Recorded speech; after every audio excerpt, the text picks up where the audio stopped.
Hi, welcome back to Family AZ Homes. This is Jason again. We're so happy that you decided to tune in today. So, the big question today I get asked is, how's the market doing? Every time I meet a stranger, they're asking, how's the market doing? That is a loaded question. And one of those factors of how the market's doing, people seem to think, is how fast is the market moving? And so we thought we'd just kind of give you some data a little bit.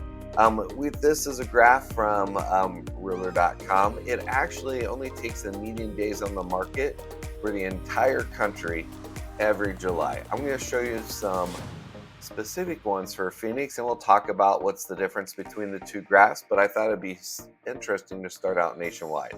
So 2017, we're averaging 59 days in July in all the markets, right? And you can kind of see that trend. We're hovering right around there, right? Till 2020. And then 2021 hits. Boom. 35 days on the average in July. 2022, boom, 34 days on the market. 2023, 45. And then we start to climb up right till now, 58 days on the market.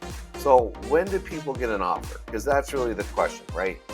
When did people get an offer? The truth is you can't really tell by the data. There's not a really good data source out there that says my offer was received the second day of closing, right? But what we do know and what we can tell you is that the average days to close is set around 30 days. Some people can close faster in 3 weeks. Some people are 45. So the average is 30 days. So in 2021, those houses sat on the market for an average of 5 days before they got an offer. 4 days in July. And again, at 28 days or about 30 days here in 2025. Let's take a look at what's really going on in the Phoenix market. All right, so here's our days on market in the greater Phoenix area. A couple things about this graph compared to the one from Realtor.com is we're not taking just the peaks of July. So I love to give you real data. When we just take a sample of the data, just like Realtor.com did, man, that makes my little engineering heart quiver, right? So this is year round, right? This is the whole year for 2021, 22, all the way up to 25.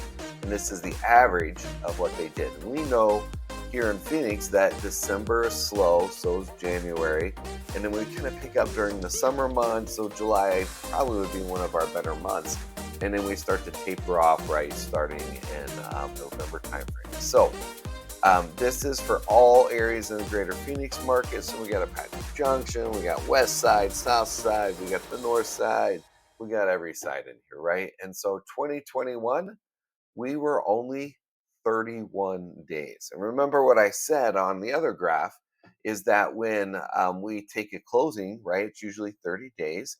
So we had homes on the average on the market for just one day, and it was a buyer frenzy. Man, people were lined up out the door. They were there. In 2022, we weren't really much better. We had 9 days as overall for the entire market. Now, 2023, when rates went up, we hit a slowdown, right? 65 days, we minus our 30, right? We had them on the market for about 35 days. Right now, in 2025, there's a lot of uncertainty, and a lot of people, quite frankly, are just they've got cold feet. They're kind of scared. They don't know what the market's going to do. And so houses are sitting a little bit longer, right? 30 days minus 79, that's about 49 days. So 49 days on the market. That's the entire Phoenix Valley. If we could take a look at these records again, and we apply them just to the Southeast Valley, right? Mesa, Gilbert, Santan Valley, we can take about 5 to 7 days off. You might be thinking, Jason, does that mean like in 2021, a house wasn't even on the market before it sold? Sometimes. Yeah. They were getting sold before as coming soon. Realtors were knocking on the doors, calling agents before they even came online and getting their clients a deal. Was that the best thing for sellers? Probably not.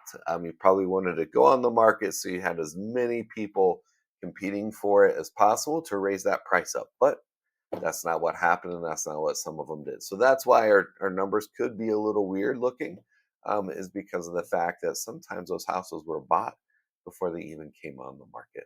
So, hey, what does all this mean for us as a buyer and a seller? Sellers, we need to be a little bit more patient. We need to make sure we're pricing our house appropriately and that we have it staged and cleaned in the best manner possible. We're not getting multiple offers. Well, most houses aren't. Some are that are in high traffic areas and are completely redone and they look like a model home. They're getting multiple offers. But for the average home, you're not. What does that mean for buyers? Take a breather. If you weren't in there and the chaos maybe of the last past few years drove you to hit pause, this could be your green light. The market pace has shifted, obviously, and you have more time and more options and even more power. What's been holding you back as a buyer is just those interest rates. And take a look at our last video and let us talk to you a little about those interest rates and some of the things that you can do to help lower those. You can even ask for concessions as a buyer to help you buy your interest rate down. Did you know that?